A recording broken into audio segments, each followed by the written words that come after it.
Yan mga boss, finish na yung ating project ng Sandaya Homes sa project Tanawan, Batangas. Okay, ayan na itong kinarga na ibang gamit dito, tsaka doon sa may kotsin pula. Ayan. Dito naman sa CR, ang kulang na J. Oragon's Vlog offer you quality construction and timeless dedication.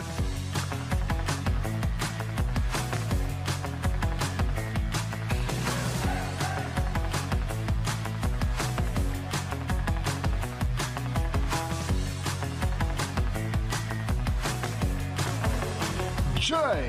Oragon Vlog.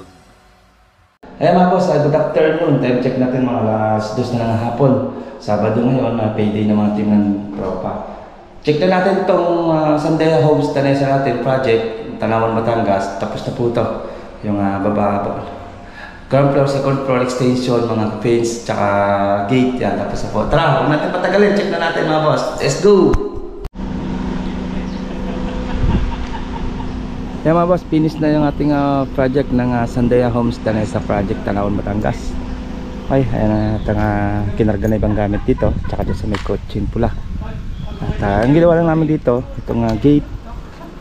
At ayan, and then fence. Ito lang flooring front lang naman. At check natin, may ilaw na rin, tsaka block na rin naman na ilagay. Ayan, lagay na rin. Check na rin natin sa second floor. Okay. Ayun, linis na. Kinalat na lang namin yung graba dito, and then yung buhangin.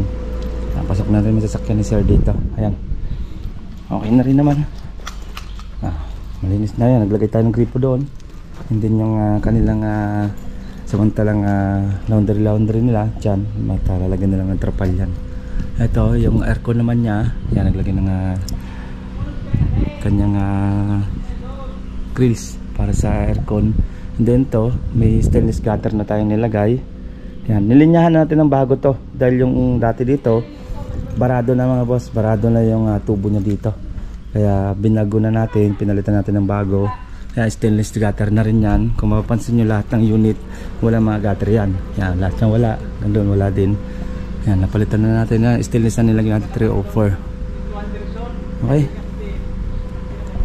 Yan, meron namang floor drain din yon. At meron din dito nga gripo. Yan, yung gripo na yan para sa washing na lang naman yan.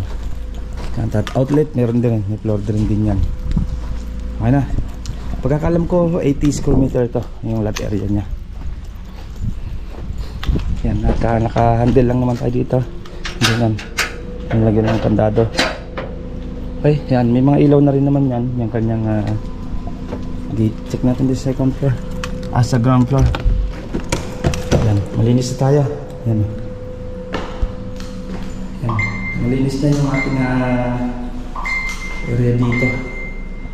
Yun dami nag-chat. Yan, malinis na. Electric fan, kalasar naman yan. Yan, yung finish na ating first dito. Ang ginawa namin dito, dati may kulay na to, kaso primer lang, kinulayan ng totally white lang naman kulay. Then to semi-gloss, kinulayan na naman namin. And then tiles kami.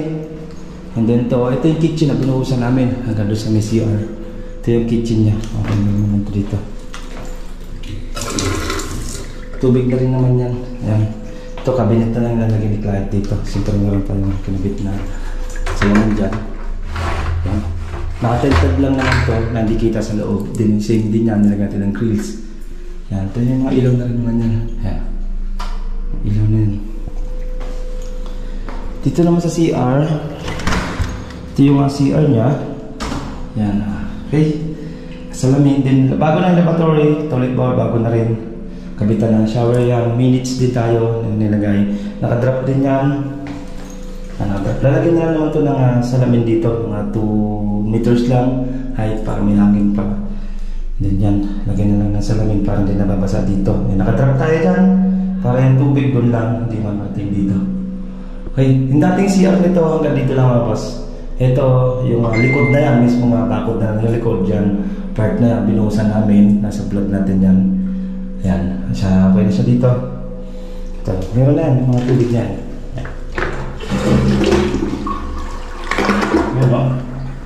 Meron na ito, meron na rin naman ito. Yun. At ito, hindi naman, wala naman nilagay si client ng lodihan. Yan ang nilagay ni client. So ano niya, sa lamin. Okay, check natin sa second floor. Sa second floor niya, yan. Ginawa natin sa second floor dito. Dati na yan, railings niya, pinakulayo na lang ni client.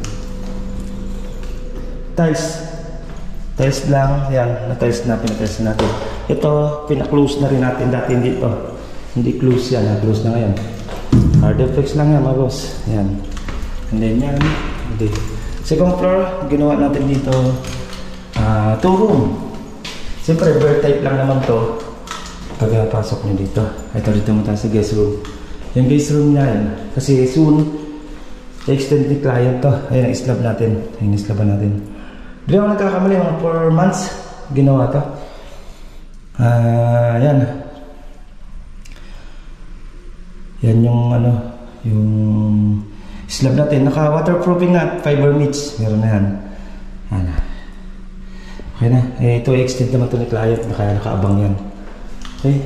Ito, pina-open lang ni client. Pero wala na siyang pinto. Open lang. Pero may sarili siyang pinto dito. Okay. Ang kulang na lang namin dito, ilaw na lang. Isang ilaw na lang namin dito. Yan o, master bedroom. Yan ang master bedroom. At ito lang, simple ilaw lang. Ang pinalagay ni client, dalawang pin light lang. Dito na pinalagay ni client yung pin light niya. Yan, dyan lang. Hindi na sa bawat corner. Ito, kaya sa minute medyo naka-curve dito, pababa. Ay, mababa na kasi pag doon kami nagkisame, masyado mababa kasi gawa ng roofing. Ay, roofing na lang, sayad na sa roofing. Kaya ito, same lang din yan dito sa kabila. Yan, same lang din yan. Pababa lang din naman yan. Yan. Yung isang guys, so, lalaki pa ito pag minum na doon. Hindi, malinis na. Yung, ano na sir, unit ni sir. Okay, parang simbahan ng boses, oh. Ito, pinalagyan ni client ng switch para pag matutulog, 3-way to. Yan.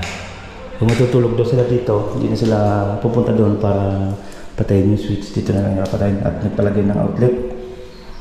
Napalagay ng outlet siya. Okay, linis na. Ayos na yung Sandia House.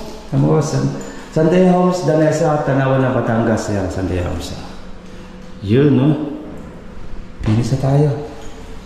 Okay lang. Konting-konti na lang timbot nila sir, papilis na lang. At least malilipatan na nila yung unit nila. Okay na rin naman. Yan, yung mga ginawa namin. Ito, division. Or 2 room ang ginawa namin. Ayan, partition lang naman to. Drywall. Ayan, drywall lang naman yan. Finish na drywall. Ayan. Yan. Okay na yung sir. Ayos na yung bahay niya. Pwede na lipatan. Okay. Ito talaga kasi ito dati na ito. Dati na ito. Dati na ito. Okay na. Ayan, ilaw na yan. Ito na lang. Bumbilya na lang. Tabang para sa aircon. Breaker. Pinalitan namin. Pala yung breaker. Yung breaker niya, single lang. Yung single lang na breaker na nakalagay dito. Pinalagyan na natin lahat. Yan. Medyo malaki-laki na. Ayan na. Ayos na. Ayan mga boss. Yan ang ating papinis dito sa Sandia House dahil sa project natin, Tanawan, Batangas. Yan, shoutout muna kay sir at kay ma'am na nagtiwala sa team ng J. Oragon. Tapos na naman tayo. Pagkakalam ko, August, October, November, December, January, February. 4 months. Halos 4 months namin natapos pala ito. Ito yung unit niya. Yung fence niya. Tsaka doon sa likod. Yung extension na kitchen niya. Tapos na. Yung mga team nito, lilipat na ng Cavite. Woodland, 13 Martires sa Cavite. Doon na lilipat ng mga team nito by next week na. Yan, abangan nyo yung ating Woodland, 13 Martires. At start na tayo sa Linnea, ng Aksaya din mga boss. Okay, nandito na mga boss. At ingat-ingat tayo. Maraming salamat sa walang sawang sumusuporta. Kung bago lang sa akin channel, huwag kalimutan mag-subscribe, like, and share kung nagustuhan mo aking video. Siya nga pala, ang inabot po ng budget ng client ito, labor materials, inabot po ito ng almost, hindi na, kulang-kulang 600,000 sabi ni client. Inabot ng kulang-kulang 600,000 po ang nagastos ng client dito.